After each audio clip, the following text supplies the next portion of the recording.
안녕하십니까. 저는 방금 소개를 받은 KT의 클라우드 사업 담당 김성입니다. 반갑습니다. 금일은 디지털 뉴딜 시대의 KT 클라우드의 역할과 비전에 대해서 제가 말씀을 좀 드리도록 하겠는데요. 한 50분 정도 제가 이제 말씀을 좀 드려야 되는데, 사실 클라우드라는 것이 굉장히 기술 집약적인 사업입니다. 그렇기 때문에 이제 이해를 하시기가 그렇게 쉽지는 않은 항목인데, 오늘 제가 좀 이 어려운 기술에 대한 사항들을 좀 쉽게 풀어서 할 수 있도록 노력을 해보도록 하겠습니다.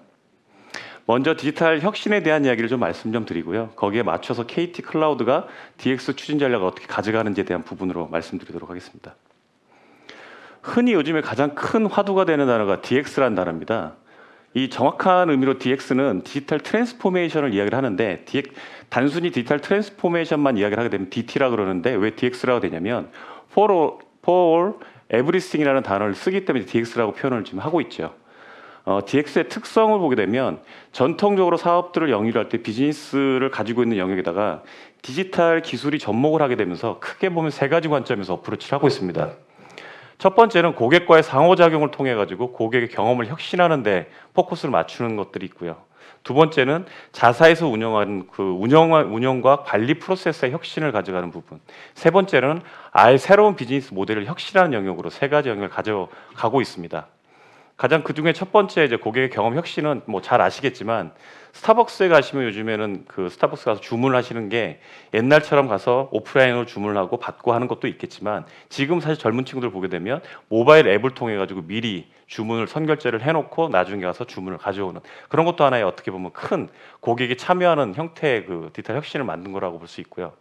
두 번째는 사실 DX의 가장 큰 관점인데, 자사에서 운영하고 관리하는 영역들이 굉장히 나중에 부담이 됩니다. 운영 비용도 부담이 되고, 그런 것들을 최적화하는 부분에 포커스가 맞춰준 게 DX입니다. 가장 대표적인 사례가 이제 UPS 사례를 들 수가 있는데, UPS는 배송 추적에 대한 것들을 관리하기 위해서 그 트럭들한테 센서를 부착을 해놓고 분석을 통해 가지고 최적의 루트를 찾아내는 것들을 하고 있죠. 그렇게 되면 운영 비용, 즉 물류 비용의 감소를 가져올 수 있어서 최적화를 이뤄내는 모델이 될 수 있습니다.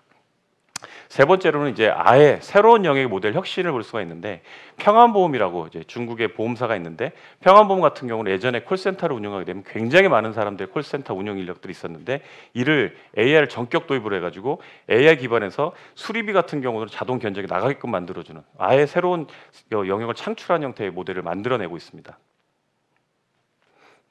그와 맞춰가지고 국내에서도 DX의 추진 사례는 상당히 많이 벌어지고 있습니다. 제조 완성차의 영역에서도 빅데이터 기반의 고객의 맞춤형 추천을 마케팅을 해주는 플랫폼들을 만들어내고 있고, 금융 같은 경우는 특히나 이제 AI를 도입을 하면서 계약 심사나 컨설팅을 지원해주는 영역들, 의료가 좀 많이 활성화되고 있는데, 의료 쪽에서도 머신러닝 기반에서 메디컬 이미지 분석 등을 해주는 것들이 있죠. 비견한 사례로 지금 최근에 많이 이야기되고 있는 것들이, 어떤 CT를 찍어가지고 폐암을 분석하는 사례들을 실제 이제 비교 분석을 했던 사례가 있는데, 전문 의사들이 그 폐암을 분석하는 패턴이 91%가 나왔다 그러면은 AI가 특정 패턴을 분류 정확도에 나타나는 것들이 97%로 상당히 높게 나타나고 있습니다. 물론 이제 이렇게 한다고 해가지고 나중에 뭐 의사가 없어질 것이냐, 그렇지는 않겠지만 굉장히 많은 부분에 이런 것들이 활성화될 것이라고 보고 있고요. 저희 회사에서 작년도 말에 저희 회사 내부 고객들 350 고객들 대상으로 설문조사를 했습니다. 2020년도에 DX를 하게 되면 어떤 기술들을 도입을 하겠냐. 거기에 단연 압도적으로 많은 게 클라우드, AI, 빅데이터, 모바일, 이런 것들이 지금 화두가 되고 있는 것들이 DX를 견인한 요소라고 볼 수 있을 것 같습니다. 이전에 DX를 얘기를 할 때 가장 기반이 되는 얘기들을 많이 화두가 되고 많이 회자가 되는 그 기술들이 AI였죠. 물론 그 베이직한 환경 속에는 인프라로 클라우드를 얘기를 하고 있고, 그 다음에 빅데이터는 같이 따라오는 영역도 들어가 있었습니다. 거기에 저희가 우리나라가 세계 최초로 도입을 했던 5G까지 계속 얘기가 되고 있고, 그것들이 AI를 통해서 DX가 완성될 것이다라고 그렇게 흔히 얘기를 하고 있었는데, 그러고 나중에 올 초에 뭐 잘 아시는 것처럼 코비드가 발생을 했죠. 코로나가 지금 이 사회에 미치고 있는 영향 자체가 굉장히 크죠. 어떻게 보면 굉장히 전 세계적으로도 충격의 직면도 하고 있고, 경제적으로도 굉장히 여러 가지 변화를 초래하고 있는 것들이 현실이고요. 그렇게 해서 국내 같은 경우는 크게 보면 두 가지 영역에서 변화 방향이 감지가 되고 있습니다. 첫 번째는 민간 영역 쪽에서는 어쨌든 회사들은 운용을 해야 되는 환경이 되기 때문에 비대면 디지털 서비스에 대한 요구가 굉장히 증대를 지금 하고 있고, 실제로 지금 대기업들 중심, 그다음에 중소기업들, 그다음 벤처까지 지금은 재택근무에 대한 부분이 활성화되고 있는 것들이 현실입니다. 두 번째로는 정부에선 한국판 뉴딜로 코로나 위기를 극복을 하겠다라는 선언을 하고 굉장히 활성화를 시켜가고 있는 단계라고 볼 수 있을 것 같습니다. 그래서 한국판 뉴딜의 추진 방향을 보게 되면 비전은 선도 국가로 도약하는 대한민국으로 대전환을 하자라는 기치를 걸고 있고요. 크게 보면 세 가지의 정책 방향을 가지고 있습니다. DNA 생태계를 강화하고 교육 인프라 디지털 전환하는 등의 디지털 뉴딜 정책, 그다음에 경제 기반의 친환경, 저탄소 전환을 가속화할 수 있는 그린 뉴딜 정책, 그다음에 고용사회 안전망이나 사람에 대한 투자를 할 수 있는 안전망 강화에 대한 부분으로 세 가지 큰 축으로 끌고 가고 있는데, 그 중에 가장 큰 것이 디지털 뉴딜 정책이라고 볼 수 있을 것 같습니다. 20년 추경 산업을 저희가 분석을 좀 해봤더니 20년 하반기 현재 3차 추경이 한 5.1조 원이 지금 배정이 돼 있고요. 그 중에 ICT 영역이 1.9조 원. 상당히 사실은 그 20년 하반기 사업에 이 정도 비용 예산이 책정되어 있는 것 때문에 굉장히 많은 그 사항들이 반영이 되어 있다고 볼 수 있을 것 같습니다. 그리고 그 중에 클라우드 관련 산업의 비중이 약 20%를 차지하는 굉장히 다양한 포트폴리오를 지금 가지고 있는 상황입니다. KT에서는 디지털 뉴딜 정책에 대해서 굉장히 공격적으로 지금 대응을 지금 하고 있습니다. 전사에서 TF를 만들어서 현재 디지털 뉴딜 정책을 지원을 지금 하고 있는데요. KT 같은 경우는 국내 최대 5G 유무선 네트워크의 인프라를 보유를 하고 있고, IT 인프라 면에서는 국내 최대 규모의 데이터 센터를 보유를 하고 있습니다. 저희가 IDC는 국내 13개소의 IDC를 가지고 있고, 클라우드 데이터 센터 같은 경우에는 15개 존을 보유를 하고 있는 그런 전체적인 IT 인프라 네트워크 기반 하에 디지털 혁신의 가장 필수적인 AI, 빅데이터 등의 신기술을 플랫폼 서비스로 제공하는 것을 기치로 걸고 있고요. 거기에 각종 영역별 제조나 의료, 교육, 물류 등의 업종 특화 솔루션을 제공을 함으로써 KT 전사의 모든 ICT 역량을 집중하고 있습니다. 그래서 전체 디지털 뉴딜 정책을 하는 것 중에 KT가 전사에서 대응하고 있는 것들이 약 한 71종으로 지금 처음부터 태핑해서 지금 진행을 하고 있고요. 그런 와중에 현재까지 끌고 온 것들을 보니까 여러 가지 사업들이 합리화되는 부분들도 있고 변경되는 부분들이 있어서 현재는 약 50여 종을 대응을 지금 현재 하고 있습니다. 그 중에서 전체 사업 중에서 KT 클라우드가 참여하는 사업은 총 14개로서 전체 서비스 포지션 중에서는 20%의 포지션을 현재 차지를 하고 있습니다. 크게 보면 세 가지가 있는데요. 핵심 산업을 육성하는 면이 있는데, 그건 대부분이 나이파나 니파 플래그십 프로젝트로 진행을 하고 있습니다. 이쪽에 저희가 KT가 수주를 해서 현재 진행을 하고 있고요. 그다음 중기부 주관하에 주로 보면 중소기업을 대상으로 비대면이나 언택트형 클라우드 서비스를 이용할 수 있게끔 해주는 바우처 사업에도 같이 참여를 하고 있고, 그다음에 주로 이제 그런 것들을 확충시켜 줄 수 있는 인프라 구축 사업에도 같이 참여하면서 KT는 여기 관여하고 있습니다.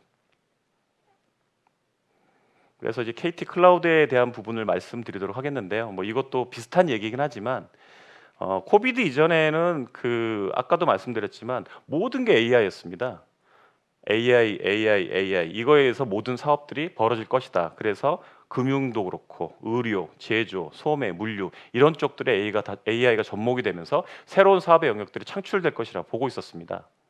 물론 그 AI를 반영하기 위해서는 빅데이터도 따라붙어야 되고 머신러닝도 따라붙어야 되고 그런 것들이 클라우드 기반 하에 돌아갈 것이라고 이제 보고 있었던 것도 사실이고요. 그런 와중에 언택트에 대한 부분들이 강조가 됐고, 비대면 온라인 비즈니스 가속화는 당연히 이루어지면서 원격 근무에 대한 부분들도 굉장히 많이 부각이 되고 있고요. 학생들 대상으로 하고 있는 온라인 강의들도 계속적으로 지금 벌어지고 있습니다. 그에 또 발맞춰 가지고 재택근무도 중요하지만 사실 격리되는 환경이 되다 보니까 홈 엔터테인먼트에 대한 부분들도 상당히 부각이 되고 있는 것도 사실입니다. 그런 것들이 결과적으로 보면 DX의 가속화를 유발시키고 있다라고 이제 보고 있는 거고요. AI나 비대면 서비스가 확대가 되게 되면 결국 기업들의 DT를 가속화할 수 있는 트리거 역할을 가져가고 있는 거고, 그런 모든 것들의 중심에는 클라우드로 된 부분들이 받쳐지고 있다라고 할 수 있습니다. 그래서 결과적으로는 에브리싱 온 클라우드라는 얘기로 귀결이 된 것 같습니다. KT의 그 실적면을 좀 말씀 좀 드려야 될 것 같은데요. 작년도 19년도 저희가 IR자로 발표드렸던 사항을 보시게 되면 KT는 전통적으로 B2C를 하는 기업이었습니다. 유무선 네트워크, 그다음에 모바일이나 그런 것들 같이 결합해서 나오는 모델이 가장 크고 그 매출의 당연히 82%가 B2C 서비스 나오고 있습니다. 그렇지만 KT가 그전에도 B2B 서비스에서 18%에 대한 부분을 가지고 있고 이런 부분들은 지속 성장을 지금 하고 있는 거를 저희도 느끼고 있고 시장에서 많이 발표가 되고 있는데요. 올해 그 상반기 IR 발표 자료를 잠깐 보시게 되면은 저희가 차지하고 있는 B2B 영역을 봤더니 기업 회선 솔루션 부분이 차지하는 비중과 그 위에 AIDX라고 표현한 부분들이 제가 지금까지 말씀드렸던 AI, 빅데이터, 클라우드 이런 것들을 총망라한 내부의 플랫폼형 서비스입니다. 그런 것들이 전년도 상반기에 벌어지는 것 대비 올 상반기가 22% 성장하게 가는 것들을 볼 수 있고 아마 이런 가속 성장하는 부분들은 저희 KT가 플랫폼형 사업자로서 진행을 하면서 더욱 가속화될 것으로 그렇게 생각을 하고 있습니다. 어, 전장에서 제가 말씀드렸던 AI DX라고 포지셔닝 한 것 중에 거의 절반 이상의 매출이 사실은 저희 KT 클라우드에 나오고 있는데 오늘 제가 집중적으로 말씀드리는 사항들은 KT 클라우드에 대한 부분으로 말씀드리도록 하겠습니다. 사실 여기 계신 분들이 그 KT가 클라우드를 한다라는 거에 굉장히 좀 의구심을 품으신 분들이 많을 겁니다. 근데 아이러니하게도 KT는 2011년도에 글로벌하게도 굉장히 빠르게 클라우드 서비스를 런칭을 했었어요. 국내에서는 당연히 최초로 이제 런칭을 했는데 그 당시에는 IDC라는 사업의 영역만 있었던 상황인데 KT에서는 천안에 아예 데이터 센터, 클라우드 데이터 센터라는 전용의 센터를 만들어 가지고 11월 달에 2011년 3월 달에 유클라우드 기지라는 이름으로 런칭을 시작을 했습니다.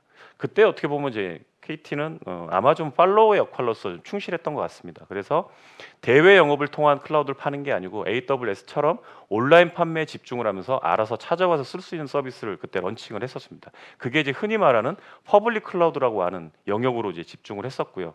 그렇게 천안 CDC를 중심으로 김해 그다음에 엔터프라이즈, 맞춤형 뭐 존, 목동 존까지 연결 넓히면서 계속 진행을 해 왔었던 거고요. 그 당시에 재밌는 얘기는 그 KT가 서비스를 출시를 하게 되면서 그 당시에 통신 사업자들도 같이 2012년, 13년도에 클라우드 서비스 런칭을 같이 했었습니다. 근데 이제 획기적으로 좀 이렇게 변화가 클라우드 입장에서 오게 된 거는 2015년, 16년도입니다. 2016년도에 AWS가 국내 존으로 들어오면서 그때부터 굉장히 좀 클라우드에 대한 부분이 많이 변혁을 했던 상황이 될 것 같습니다. 저희도 그 당시에 AWS가 이제 국내에 진입을 하면서 여러 가지 변화 방향을 겪기도 했었는데요. 그거에 대비해서 저희가 2015년 8월 달에 천안에다가 거버먼트 클라우드라 그래서 정부에 있는 공공기관들을 받을 수 있는 전용의 클라우드를 만들었고 2016년도에 처음으로 거버먼트 클라우드에 대한 부분을 인증 1호 사업자로서 등록을 하게 되었습니다. 2016년도에 AWS가 국내에 들어오면서 그 당시에 아까 잠깐 말씀드렸던 국내 다른 통신 사업자의 클라우드는 사실상 서비스를 접는 길로 갔던 것도 현실이고요. 거기서 이제 KT가 가야 될 길을 어디로 갈 것이냐에 대한 부분이 직면했던 것 같습니다. 그래서 KT가 그 당시 전략을 선택했던 부분들이 한쪽 영역, 퍼블릭 클라우드만을 가는 길이 아니고 하이브리드란 영역으로 가자. 그래서 결국 업종 특화형으로 갈 수밖에 없다. 공공에 집중하고 금융에 집중하는 영역으로 가고 엔터프라이즈 대기업들 중심의 클라우드로 저희가 선언을 하면서 어떻게 보면 생존을 좀 영위할 수 있는 걸로 진행을 했던 것 같습니다. 그러면서 이제 AWS가 들어오고 뭐 아시는 것처럼 MS도 들어오고 구글도 들어오고 뭐 최근에 오라클도 들어오고 여러 사업자가 들어오면서 굉장히 난립하는 사업으로 좀 되어 있죠. 클라우드가 지금 굉장히 국내에서는 핫한 단어로 클라우드가 지금 진행을 합니다. 당연히 뭐 AWS나 MS에 비해서 KT 클라우드가 뭐 경쟁력을 갖출 수 있느냐?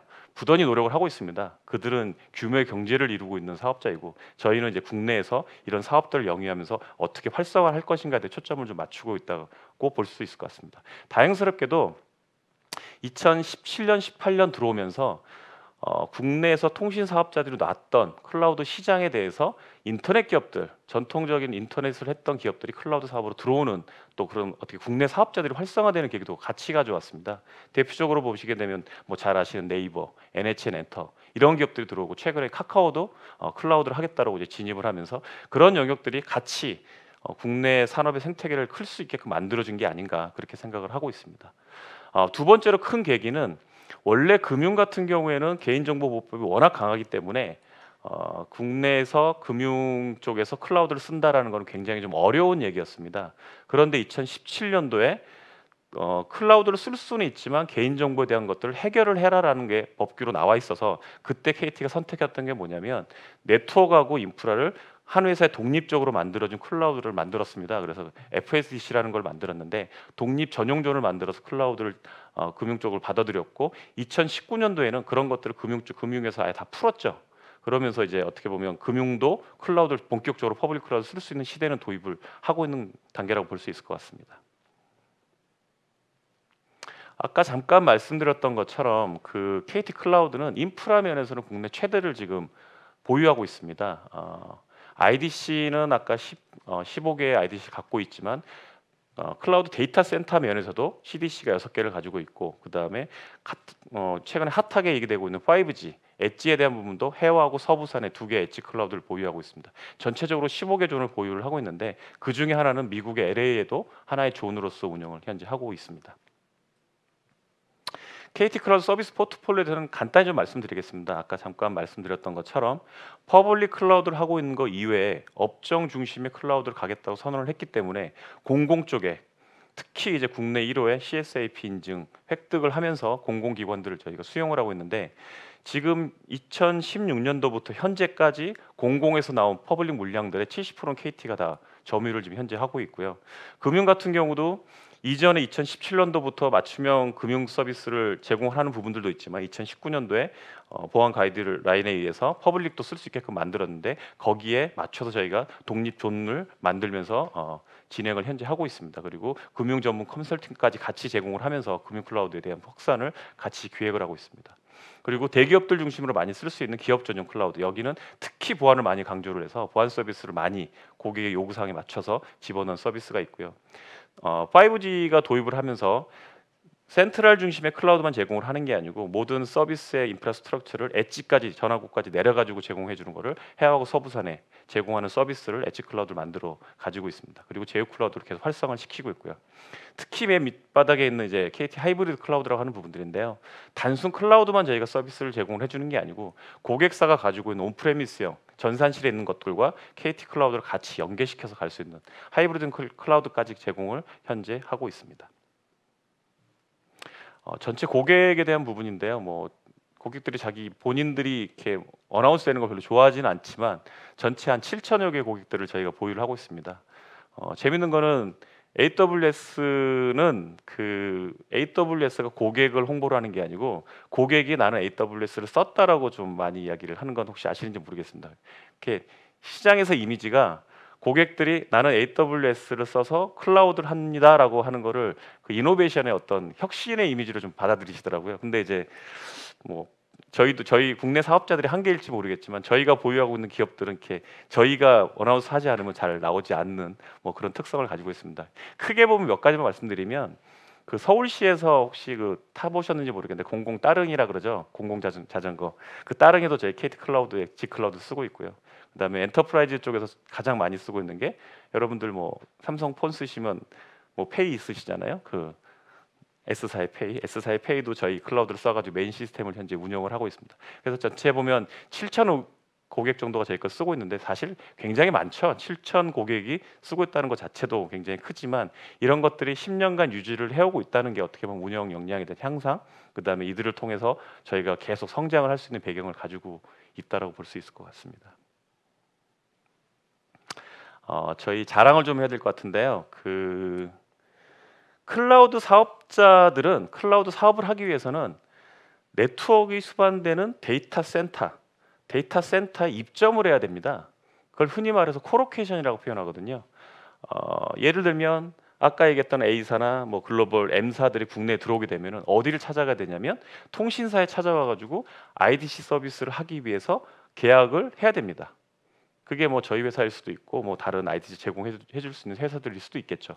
그렇게 되면 사실상 이제 코로케이션을 하기 위한 원가가 이제 올라갈 수밖에 없죠. 그거를 저희 같은 회사들이 IDC를 공급하고 있는 회사들이 받아내고 그거 위에 서비스를 올려가지고 다른 고객들한테 제공하는 것이 클라우드 서비스거든요.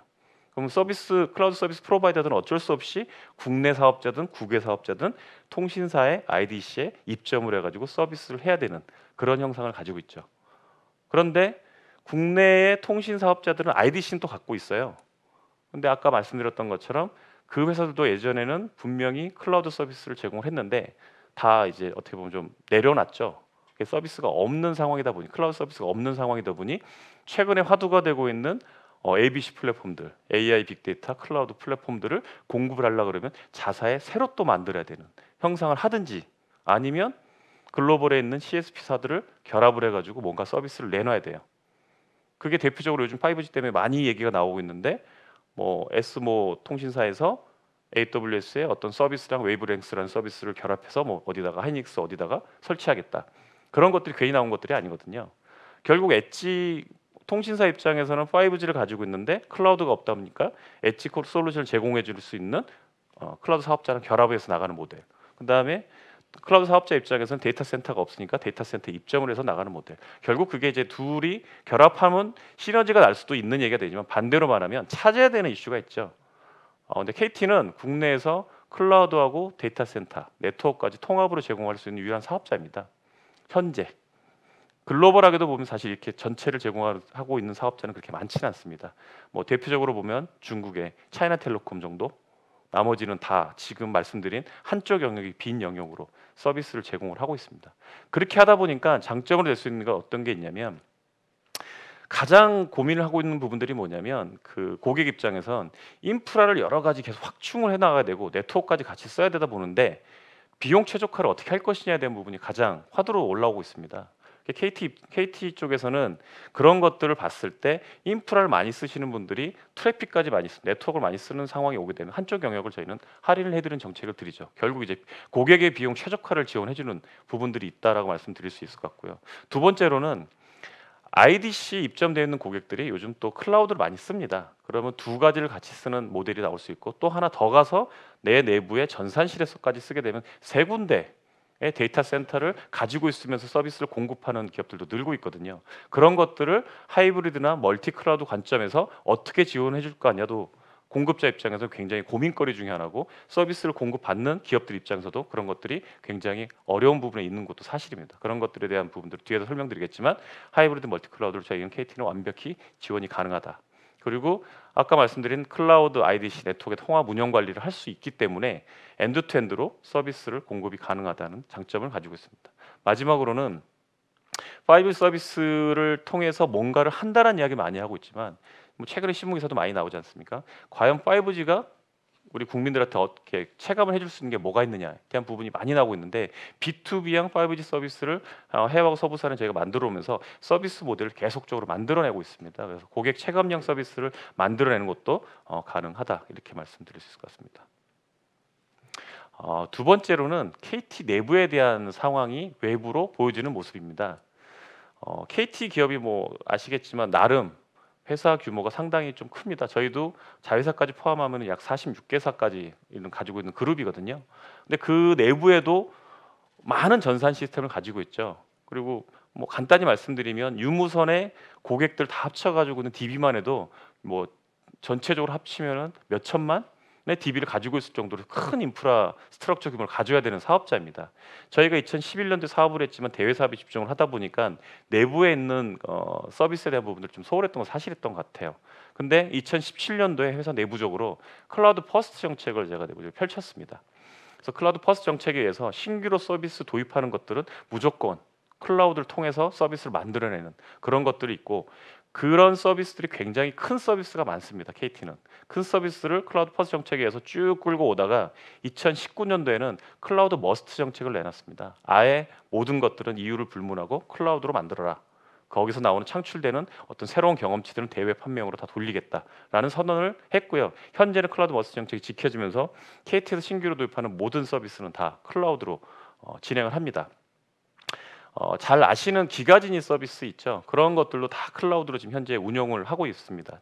전체 KT 내부에 있는 것 중에서 437종이 지금 현재 클라우드 서비스를 통해 가지고 공급을 지금 하고 있습니다. 그리고 또 하나 특이점이 있는 게 저희가 여의도에 그 미디어 센터라고 있습니다. 미디어 센터를 통해서는 올레 TV 송출 등을 해주는 굉장히 그 방송용 플랫폼이 좀 있었는데 거기가 약 한 베어메탈 기준으로 한 459대 정도 규모로 현재 운영을 하고 있었죠. 계속적으로 그런 것들을 무중단을 통해서 클라우드로 다 전환시킨 것도 가장 큰 경험치가 될 것 같습니다. 그걸 이제 흔히 말해서 마이그레이션이라고 그러는데 그런 마이그레이션을 무중단을 통해서 했다는 것도 가장 저희가 큰 경험치로 가져갈 수 있을 것 같습니다. 그렇게 해서 신규 사내 서비스 100% 수용하는 것들이 결과적으로는 그런 경험치가 다 합치게 되면 대외 판매용에서도 저희가 안정적인 운용이나 신규 서비스 개발할 때 도움치를 드릴 수 있을 거다, 그렇게 판단을 하고 있습니다. KT 디지털 혁신 방향성입니다. 저희는 이제 아까 잠깐 말씀드렸던 디지털 뉴딜 정책에 대해서는 KT 전사에서 지금 대응을 현재 하고 있습니다. 대응하고 있는 기치가 이번에 저희 대표님께서 새로 취임하시면서 내건 기치가 비전이 국민 기업으로서의 기여하는 바를 말씀을 많이 하고 계세요. 그런 것들이 디지털 뉴딜 정책에서 지금 비전화되고 있는 혁신을 선도하고 위기를 극복하는 데 기여하는 부분하고 많이 매핑이 되는 것 같습니다. 그래서 저희의 추진 전략은 공공금융의 디지털 혁신을 선도하고 산업별 디지털 혁신의 생태계를 조성하고 프라이빗 클라우드나 마이그레이션을 확대하는 부분들이 있습니다. 그리고 네 번째로는 그런 것들을 담을 수 있는 DX 플랫폼을 만들어내서 결과적으로 전 산업의 디지털 혁신을 선도하고 위기를 극복하는 데 기여하고자 합니다. 그중에 첫 번째로 공공금융의 디지털 혁신 선도입니다. 아까 잠깐 계속 말씀드렸지만 공공 쪽은 저희가 2015년도에 거버먼트 클라우드를 출시하고 16년도에 CSAP, 즉 정부나 지자체 기관들한테 공공기관을 수용할 수 있는 인증 제도를 저희가 최초로 획득을 했습니다. 그걸 통해서 국내 최다의 고객사를 현재 확보를 하고 있고요. 지금 현재는 일반 퍼블릭형 클라우드로 넘어오는 그러니까 서버, 그들의 인프라의 일부를 그냥 클라우드로 담는 거 이외에도 굉장히 다양한 것들이 벌어지고 있습니다. 그런 다양한 것들 벌어지는 것들의 핵심에는 디지털 한국판 뉴딜을 통해서 같이 벌어지고 있는 사항들을 볼 수 있을 것 같습니다. 그 부분은 뒤에서 제가 바로 말씀드리도록 하겠습니다. 금융 쪽도 17년도 말씀드렸던 FSDC를 통해서 일본 독립된 클라우드로서 고객들을 받아왔다면 19년도부터는 전용 존을 구축을 해서 아예 공공기관들이 퍼블릭형 서비스를 쓸 수 있도록 그렇게 지금 끌고 오고 있습니다. 여기에는 한 50고객 정도 들어와 있는데요. 하나은행도 있고 그다음에 부산은행, 제로페이 등등등의 서비스를 현재 받아들이고 있습니다. 근데 이런 것들은 앞으로는 더욱더 가속화될 것들은 마이데이터 시대가 지금 본격 도입을 하고 있기 때문에 이런 것들이 디지털 금융 혁신에 저희가 지원을 할 수 있을 거라 그렇게 판단하고 있습니다. 공공 쪽에 도입을 되고 있고 민간 쪽에 같이 활용될 내용이지만 다스 서비스를 잠깐 말씀드리도록 하겠습니다. 다스가 데스크탑 애저 서비스를 말씀드리는 건데요. 가상화 PC라고 흔히 얘기를 합니다. 제가 노트북을 들고 다니지 않고 그다음에 집에 있는 PC를 통해서 원격 있는 PC를 접속을 하면 회사 환경하고 그대로 만들어주는 서비스를 데스크탑 애저 서비스라고 표현을 하거든요. KT는 그간에 이제 이런 것들이 망분리 시장 쪽에서 도입을 많이 했었는데 압도적인 1위를 현재 하고 있습니다. 금융권에서 2016년, 17년도에 망분리 시장 도입, 망분리에 대한 의무 조건이 규정이 되면서 의무적으로 이제 도입을 했어야 되는데 그 중에 한 70%를 KT가 구축을 해줬던 그런 사례를 가지고 있습니다. 그리고 특히 이제 공공기관에 그런 다스 서비스를 제공한 거는 우정사업본부에서 전체 시스템들을 현재 KT가 제공해주는 다스 서비스를 통해서 공급을 현재 받고 있습니다. 공공과 민간 영역에서 KT가 다스 서비스에는 굉장히 많은 레퍼런스를 가지고 있다라고 볼 수 있을 것 같습니다. 그런 다스들이 두 가지 관점에서 변화 방향을 좀 가져가고 있는 것 같습니다. 첫 번째로는 공공 쪽에서 현재 진행되고 있는 사항들이 그전에는 공공의 다스 같은 경우에도 나만을 위한, 그러니까 결국 데스크탑 애저 서비스는 우정사업본부 사례를 말씀드리면 우정사업부만을 위한 별도의 시스템을 통해서 공급받기를 원했던 것들이 이제는 그런 보안 요건들이 좀 해제를 되고 있는 것들이 사실이고요. 두 번째는 정부에선 윈도우 정책에 반해서 너무 윈도우 쪽에서 많은 라이선스 피를 가져가고 있다고 판단했기 때문에 리눅스, 결국 개방형 OS에 대한 정책들을 굉장히 강화를 하고 있습니다. 특히 이제 행안부 중심으로 그런 것들이 많이 벌어지고 있는데 그런 리눅스 OS에 대한 부분들도 굉장히 많은 요구사항들로 되고 있습니다. 그런 것들을 반영을 해서 KT에서는 공공 망분리 다스에 대한 부분들을 계속적으로 지금 팔로우를 지금 하고 있고요. 우정사업본부 성공 사례를 확산하려고 노력을 하고 있습니다. 그리고 현재 행안부에선 다스의 시범 사업의 RSP를 지금 벌이고 있는데 그런 것들 RSP 참여를 하면서 내년도에 벌어질 행안부의 다스 시장에 대한 부분을 공격적으로 좀 같이 가져가려고 하고 있고, 키사에서는 다스 인증제를 지금 현재 추진을 하고 있는데 거기에 대해서도 인증제에 대한 확보를 같이 진행을 현재 하고 있습니다. 그리고 민간 쪽에서 이제 벌어지는 그 닷새에 대한 영역들은 크게 보면 두 가지일 것 같습니다. 재택근무를 해야 되기 때문에 재택근무를 할 수 있는 환경을 만들어주는 부분들이 하나 있을 것 같고요. 두 번째는 이제 콜센터에서 방금 말씀드린 뭐 재택과 유사한 형태의 것들이 요구사항들이 많이 나오고 있습니다. 그래서 민간 쪽에서 저희가 대응하고 있는 전략은 재택과 업무용 다스를 같이 제공할 수 있는 금융권의 재택근무 콜센터의 전용 서비스로서 현재 POC를 현재 진행을 하고 내년도부터는 본격 활성화할 수 있도록 그렇게 진행할 예정에 있습니다. 그리고 이제 그 하이브리드 멀티 클라우드에 대한 부분인데요. 고객사에서는 초반에는 대형 고객사들은 대부분이 어떻게 보면 전산센터를 별도로 가지고 있습니다. 우리금융도 아마 제가 알기로는 전산센터가 별도로 있는 걸로 알고 있습니다. 전산센터에 프라이빗 클라우드로서 진행을 하고 있고요. 그런데 자체적으로 꾸며놓은 건 사실 한계가 있을 수밖에 없는 게 갑자기 어떤 일들이 벌어졌을 때 버스트하게 벌어진 것들을 해결하기 위해서는 한계점을 가지고 있습니다. 그렇기 때문에 지금의 추세로 보게 되면 전산센터에는 구축형 클라우드를 만들어 놓고 버스트하게 어떤 일이 벌어질 거를 대비해서 퍼블릭 클라우드 사업자를 하나 선정을 해놓고 그 두 개를 묶는 하이브리드 클라우드 전략을 현재 추진을 좀 하고 있고요. 또 거기에 맞춰가지고 어떤 사업자들 같은 경우에는 퍼블릭 클라우드를 쓰고 있는데 하나의 퍼블릭 클라우드 사업자, 뭐 예를 들면 저희 KT 하나로 만족을 못하겠다. 왜냐하면 불안한 부분들도 없잖아 있을 수 있으니까 그런 것들을 다른 클라우드 사업자까지 붙여서 두 개를 같이 쓰는 멀티 클라우드라고 하는 영역을 계속적으로 이제 만들어내고 있고 아마 이런 하이브리드나 멀티 클라우드 관점은 아마 시장이 활성화되면서 훨씬 더 공격적으로 벌어질 거라고 보고 있습니다. 그런데 이제 그들이 가진 고민거리가 좀 많이 있는 게 뭐냐면 멀티 클라우드 관점에서는 서로 다른 클라우드를 어떻게 연결을 할 것인가. 결국 연결성이 없으면 서비스를 쓸 수가 없거든요. 그다음 두 번째는 이렇게 다양하게 분산되는 자원들을 고객 관점에서는 어떻게 내가 관리를 할 수 있는가. 운영 매니지먼트에 대한 효율성에 대한 부분들을 고민을 해야 되고 그다음에 개발을 결국 해야 되는데 그 개발을 하려 그러면은 내가 가지고 있는 인프라, 소스된 형상 관리나 배포 관리를 어떻게 만들어 줄 것인가에 대한 고민들을 상시로 지금 하고 있습니다. 그런 것들에 대해서는 저희도 많은 고민을 지금 현재 하고 있고요. 특히 그 중에서 서로 다른 클라우드를 연결하는 부분들은 저희 회사가 뭐 잘 아시는 것처럼 통신회사잖아요. 결국 네트워크를 가지고 있다는 얘기고 그 네트워크를 연결을 통해 가지고 만들어 줄 수 있는 시스템을 저희가 이미 내부에 보유하고 있습니다. 그래서 기존의 타사에서는 이런 것들을 연결해서 쓸 수 있는 것들을 전용회선을 통해 가지고 만들어 주는 것들을 KT에서는 커넥트 허브라는 것들을 만들어서 기존의 전용 회선보다 훨씬 더 고품질의 안정적인 서비스를 좀 출시했는데 그런 것들이 기존 전용 회선보다 요금은 한 4분의 1 수준으로서 공급이 가능하고 그다음에 분산된 자원에 대한 그 관리하는 부분들은 클라우드나 IDC 그다음에 고객사까지 묶는 부분들을 통합 운영 관리할 수 있는 시스템을 저희가 출시를 했습니다. 그래서 그런 것들에다가 추가로 네트워크, 결국 전용회선까지 같이 관리할 수 있는 모니터링 체계로 같이 갖추고 있습니다. 그리고 형상 관리 면에서는 원클릭 기반 하에 개발할 수 있고 배포 환경을 할 수 있는 것들을 저희가 만들었고 그런 것들을 지속 확대할 수 있도록 노력할 예정에 있습니다. 금융 쪽에서는 데이터 3법이 통과되면서 굉장히 많은 일들이 벌어지고 있죠.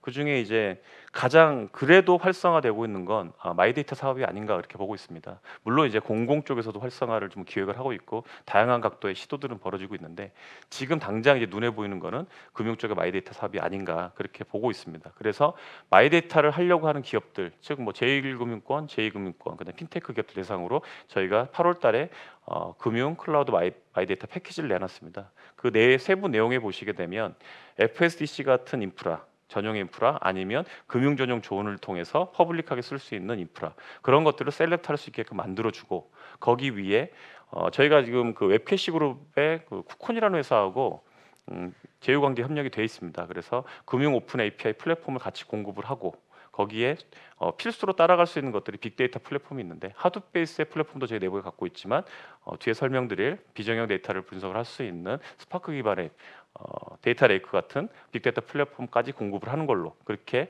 상품화를 패키지를 만들어냈습니다.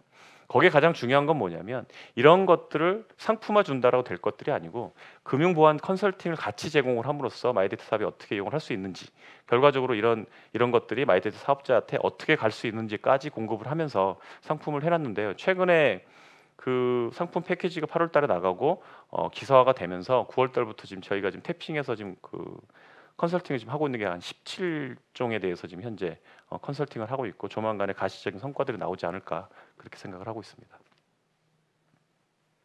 그리고 산업별로 디지털 생태계 혁신은 지속적으로 팔로우업을 좀 하고 있습니다. 우리나라가 업종 중에서 가장 많은 영역을 차지하는 게 사실 제조입니다. 근데 이제 제조 같은 경우에는 상당히 늦지요. 인프라의 어떤 새로운 인용하는 부분들이 굉장히 많이 늦다라고 판단하고 있고, 많은 업종이 있음에도 불구하고 늦은 것들을 어떻게 끌고 갈 것인가에 대한 고민도 상당히 좀 많이 하고 있습니다. 그래서 지금은 KT가 기존에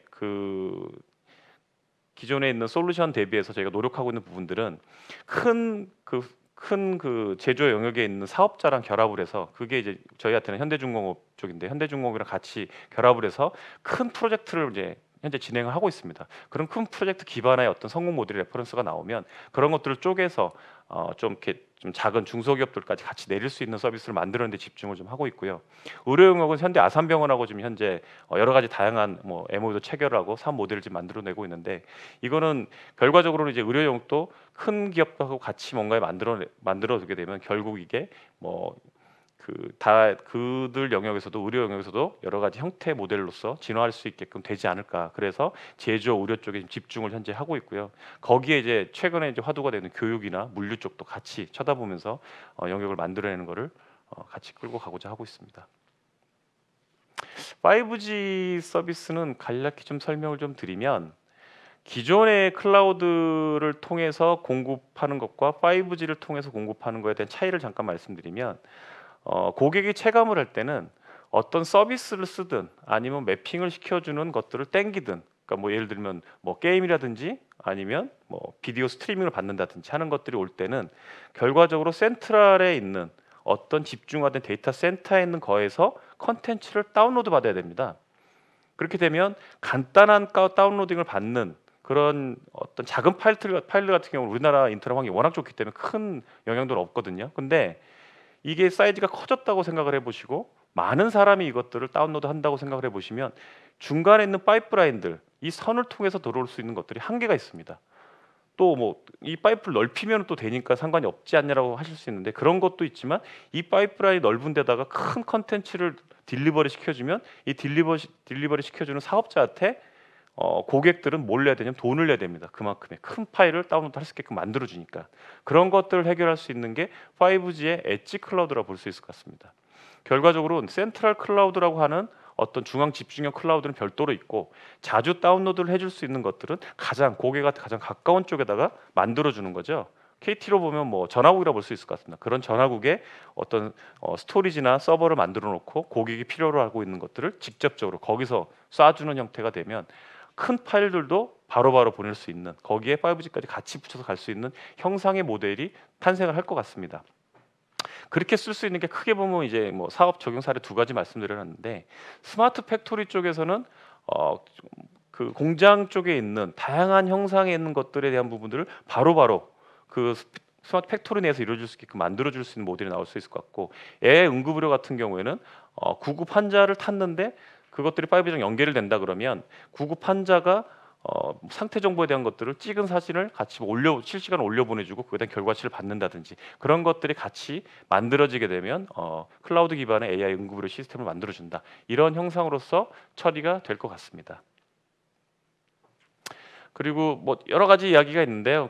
저희도 원래는 KT가 이아스 중심에 있는 사업들을 많이 하고, 그 위에 뭐 뒤에 잠깐 말씀 파스 영역들도 하지만 사스 영역 그동안 좀 많이 안 했던 것도 사실입니다. 그런데 지금 코로나 이후로 많은 비대면 오류는 패키지들이 지금 나오고 있습니다. 나오고 있고, 뭐 여러분 잘 아시는 뭐 MS 팀즈도 있고 시스코 웹엑스도 있고 그런 것들이 있지만, 중소기업들이 쓸 만한 솔루션, 저가형 솔루션이 사실 없는 것도 사실입니다. 그래서 그런 것들 같은 형상의 협업 툴과 화상 회의와 문서 중앙화까지 결합한 KT 웍스라는 서비스를 저희가 준비를 하고 있고 조만간 출시를 할 예정이었는데, 이런 것들을 통해서 저렴하게 그렇지만 기능적으로는 프리미엄 기능을 쓸 수 있게끔 만들어주는 것들을 같이 만들어가면서 생태계를 조성할 수 있도록 하겠습니다.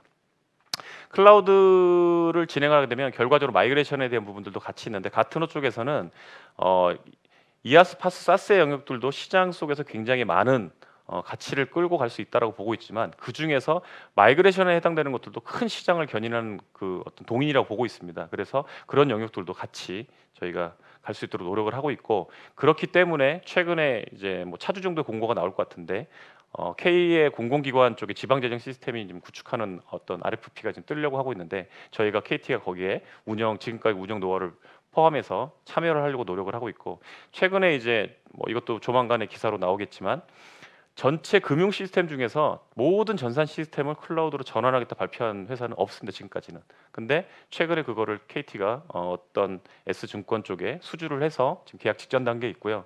여기는 홈 트레이딩 시스템도 클라우드 전환하겠다고 선언을 해서 굉장히 공격적으로 지금 진행을 하고 있는 사례들도 있습니다. DX 플랫폼은 조금 어려운 얘기긴 한데, 저희가 그 흔히 말하는 AI를 할 수 있는 개발 도구, 그다음에 빅데이터 솔루션을 공급해주는 어떤 파스형 도구, 그다음에 IoT를 제공해주는 도구, 그다음에 그런 것들을 담을 수 있는 컨테이너, 그다음에 데브옵스 슈시라는 뭐 개발 환경, 이런 것들을 저희가 준비를 올 1월 달부터 계속 준비를 해왔습니다. 이것도 10월 말 정도 출시를 지금 하려고 하고 있는데, 이런 것들은 사실 글로벌 뭐 CSP사들은 다 있는 기능들이고요. 그간에 저희는 이제 없던 걸 새롭게 출시를 하는 것도 맞습니다. 근데 차별점에 대해서 좀 말씀드리면, 이런 AI, 빅데이터, 블록체인, 뭐 그다음에 그 개발 도구들까지 이런 것들은 가장 큰 차이점이 뭐냐면 KT가 그동안에 내부에 썼던 것들입니다. 내부에 썼기 때문에 어떤 잘못된 문제점이나 이런 것들을 계속 개선을 그동안 해왔고, 그 개선된 사항들이 반영이 돼서 쉽게 쓸 수 있게끔 만들어졌던 서비스들을 저희가 외부로 판매용으로 좀 돌리는 것들을 기획을 하고 있고, 그리고 조만간에 출시를 하려고 하고 있습니다. 사례를 하나 들어보면 IoT 메이커스라는 어떤 수집용 서버를 통해 가지고 실시간 디바이스랑 관리나 뭐 실시간 수집을 하고 모니터링 할 수 있는 것들을 통해서 데이터를 수집을 합니다. 그러면 데이터 레이크라고 하는 내부에 있는 큰 빅데이터 처리 스토리지에다가 집어넣고 그걸 분석을 하게 되고, 그리고 또 학습의 정확도 향상을 위해서 AI 스튜디오를 통해 가지고 이런 것들을 계속 머신러닝을 돌리면서 정확도를 올려갑니다. 그렇게 되면 진행형 분석이 되고, 진행형 분석한 내용들이 고객에게 제공되는, 이런 것들이 아까 위에서 말씀드린 것들이 하나로 돌아가는 것들이 아니고 결과적으로 다 유기적으로 매핑하면서 돌아갈 수 있게끔 만들어 주는 게 DX 플랫폼이라 할 수 있을 것 같습니다. 지금까지 설명을 좀 드렸는데요. 이렇게 좀 말씀드리다 보니까 또 어려운 얘기가 더 어려워지기도 합니다.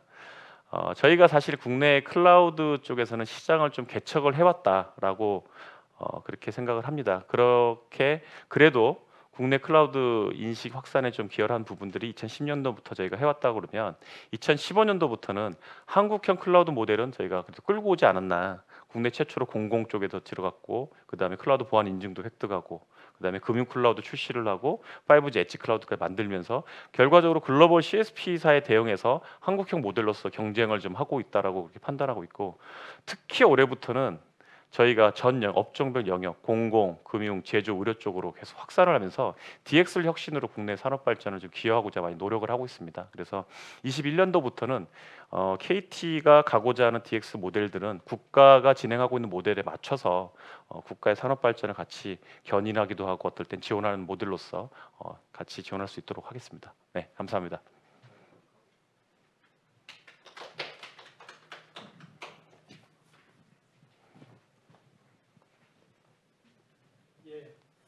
상무님 감사합니다. 말씀 잘 들었고요. 개인적으로 많은 걸 좀 공부하게 된 그런 시간이었던 것 같습니다. 지금 질문들이 몇 가지 올라와서 약속대로 수고하셨습니다. 네네. Q&A 좀 하겠습니다. 일단 뭐 여러 가지 질문이 있는데요. 일단 그 한국판 뉴딜을 성공적으로 앞으로 이끌어 가시기 위해서 여러 가지 역할을 하시는 건 정말 응원하겠습니다. 그리고 한 질문 중에 하나가 뭐냐면, 이제 통신사 중립형 이제 클라우드, 그러니까 KT도 있지만 SKT, LG 플러스 다 쓸 수 있는 중립형 클라우드하고 우리 KT 전용 클라우드하고 장단점을 좀 비교해 주시면, 이제 저희들이 잘 모르기 때문에 이제 들으면서 그런 게 좀 궁금하셨던 것 같습니다. 한번 말씀 주십시오. 질문하셨던 분이 이제 제가 뭐 정확히 인지를 한 건지 잘 모르겠지만, 중립형 클라우드라고 하는 부분은 제가 좀 인지가 좀 잘 안 되는 부분인데요. 그냥 이렇게 말씀드리는 게 맞지 않을까 싶습니다. 글로벌 CSP가 뭐 클라우드를 공급을 하면은 사실은 뭐 KT를 통해서 할 수도 있는 거고 뭐 그 SKT나 LG 플러스 통해서 할 수 있겠죠. 그런 것 대비 KT가 가지고 있는 장점이 뭐냐로 이해를 하는 게 맞을지는 다시 한번 여쭤봐주시면 좋을 것 같은데요. 그렇게 맞다면 아까 이제 말씀드렸던 것처럼 저희도 글로벌 사업자 대비해서 여러 가지 고민거리를 안고 있는 거고 그 중에 가장 대표적인 게 이제 아까 말씀드렸던 인프라스트럭처를 내부에 데이터 센터, 네트워크, 그다음에 클라우드를 같이 공급을 하기 때문에 엔드투엔드로 공급을 할 수 있다는 부분이 첫 번째인 것 같고 두 번째는 아무래도 원가 경쟁력 입장에서는 저희가 공급하는 것들을 통해서 클라우드 사업을 하시는 거거든요. 국내 통신 사업자들의 입점에서 쓰시기 때문에 그 원가를 이제 저희한테 내는 어떻게 적과의 동침을 하고 계시는 거죠. 그거 대비해는 저희가 원가의 경쟁력을 가지고 있지 않나 그렇게 지금 대응을 하고 있고 부족한 부분들은 상당히 많습니다. 지금 글로벌 사업자 대비 많이 있지만 필수 요소들은 갖추가고 그다음에 전체를 다 하진 않겠지만 그 중에서 저희가 강점을 가져갈 수 있는 핀셋 전략들을 가져가면서 계속 대응할 수 있도록 그렇게 노력하겠습니다. 일단 제가 잘 몰라서 아주 깊게 질문을 못 드릴 것 같은데 저도 기회가 있어서 아마존을 본 사람은 가본 적이 있는데 아마존 웹 서비스 그러니까 AWS 그때도 아마존 웹 서비스에서 나와서 우리 이제 하나금융그룹에서 왔다니까 굉장히 열심히 이렇게 지원해 줬는데 아마 저희들 그때 생각에는 아마존 클라우드를 좀 이렇게 세일즈할 목적이 가장 크지 않았었나 이런 개인적인 경험도 갖고 있는데요.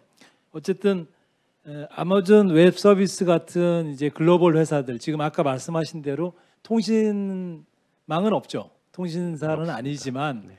아마존 웹 서비스가 하지만 글로벌 뭐 가장 큰 클라우드 업체 중에 하나고 이런 데하고 우리 KT의 클라우드를 비교해 볼 때 장단점은 또 뭐고 글로벌 클라우드 업체들에 대한 에 비해서 우리가 이제 어떤 전략으로 승부를 하겠다.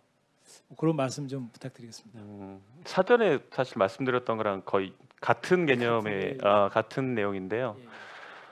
글로벌 사업자 대비 KT 클라우드가 가지고 있는 장점이라고 하는 건 계속 지금 사실 말씀드렸던 거기 예. 때문에 뭐 스킵을 좀 하는 게 좋을 것 같고요. 그 중에 이제 추가로 좀 말씀드리면 사례를 좀 하나 들어보면 그 국내 사업의 좀 프로젝트 특성이 어떤 사업을 공고가 나오게 되면 저희가 이제 어떤 제한 전략을 써가지고 수주를 하게 됩니다. 국내 쪽에서는 그럼 수주를 하게 되면 그때 나왔던 요구 사항들이 상당히 좀 터프해요, 사실은. 굉장히 좀 두리뭉실하기도 하고 그래놓고 계약이 되고 나면 그때부터 구체화 작업들이 들어가서 맞춤형 서비스를 요구를 굉장히 많이 합니다. 거기에 대해 그런 부분에 대해서 KT 같은 경우는 좀 특화돼 있지 않나. 근데 이제 글로벌 사업자들한테 그렇게 요구를 하게 되면 대응 안 하거든요.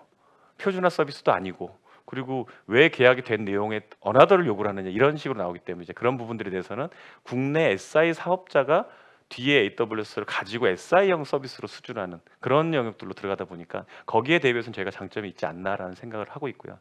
단점은 뭐 당연히 이제 AWS나 구글, 뭐 MS 같은 경우는 규모 경제를 이미 이뤘고 그걸 통해서 재창출하는 형태의 형상을 가지고 있습니다. 그리고 서비스의 어떤 사스 파스에 대한 역량은 거의 탑 수준에 지금 있는 상황이고요. 그에 반면에 저희는 이제 DX 플랫폼을 갖춰가고 있는 형상이라 보시면 될 것 같습니다. 그래서 경쟁 관계는 이아스 쪽에서는 비등한 경쟁을 갖고 있지만 사스 파스 영역에서는 감히 비교 우위에 오르지 못할 정도로 분명히 맞습니다. 다만 그런 영역들도 저희가 내부적으로 갖춰야 될 놈 분명히 갖추고 거기를 통해서 핀셋 전략을 통해 가지고 같이 대응해서 갈 수 있도록 그렇게 준비하고 있습니다. 말씀을 주신 김에 우리 네이버 클라우드도 있고 뭐 이제 다른 우리 이제 그 인터넷 업체들이 있는데 그런 네이버 클라우드라든지 이런 국내 클라우드 우리 KT도 그렇고 하고 이제 글로벌 업체들이 또 계속 들어올 거라고 예상이 되지 않습니까? 네네. 그렇게 보면 향후 좀 시장 전망이라고 할까요?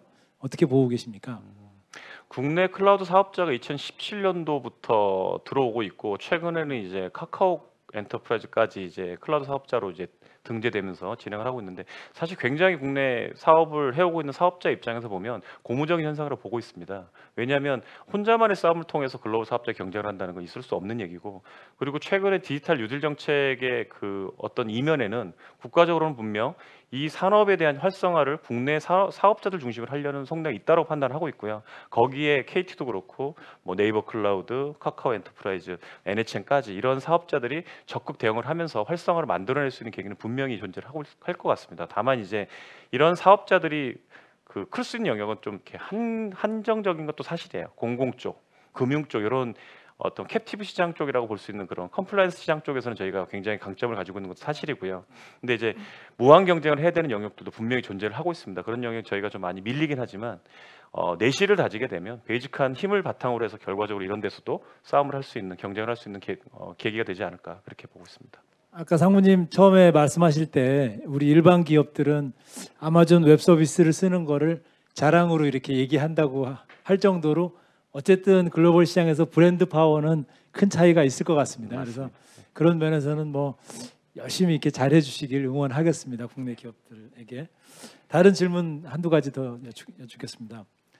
뭐 사실 저는 뭐 이쪽 전공은 아니라서 잘 모릅니다만 지금 이제 빅데이터가 잘 축적된 AI가 활성화돼야지 결국은 4차 산업이 이제 4차 산업혁명이 활성화되지 않겠나 이런 이야기시고요. 그래서 이제 언제쯤 우리나라의 이제 AI 서비스가 KT도 뭐 여러 가지 이렇게 AI 서비스를 하고 있고 저희들도 이제 집에서 뭐 KT나 SKT의 그런 AI들한테 뭐 음악 틀어줘, 뭐 영화 틀어줘 이런 얘기들 하고 그러는데 이제 조금 더 의미 있는 AI 서비스를 제공하는 거는 언제쯤이고 또 어떤 서비스들을 준비하고 계시는지 그런 질문이 있습니다. 저희 KT 같은 경우는 기가진이를 통해서 AI 서비스를 지금 제공하고 있는 사업자입니다. 물론 이제 고객 관점에서는 200만이라는 그 기가진이를 보유하는 가입자를 지금 현재 확보했기 때문에 거기를 통해서 뭔가 좀 인핸스하는 것들을 계속 지금 노력을 하고 있고요.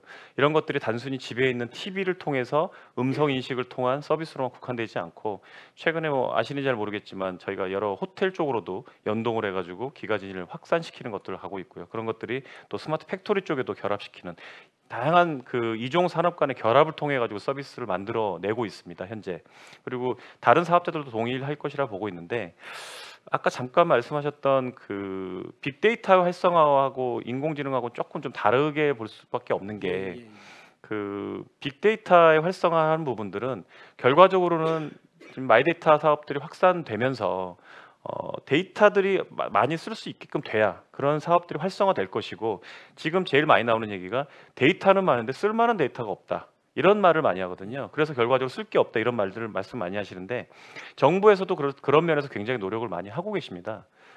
그렇기 때문에 이번 뉴딜 정책에서도 데이터 라벨링이라는 쓸모 있는 데이터를 만들어내는 가공하는 작업들에 대한 부분도 바우처 사업으로 계속 나오고 있고 그런 것들을 통해서 여러 가지 확산 사례를 만드는 결합형 모델에 대한 바우처 사업들도 많이 나오고 있습니다. 그래서 그런 것들이 결합을 하게 되면 결과적으로는 산업계에서 의미 있는 데이터들을 끄집어내고 그런 것들이 마이데이터 사업이나 뭐 데이터 3법에 의한 것들을 활성화 계기가 만들어지지 않을까 그렇게 보고 있습니다.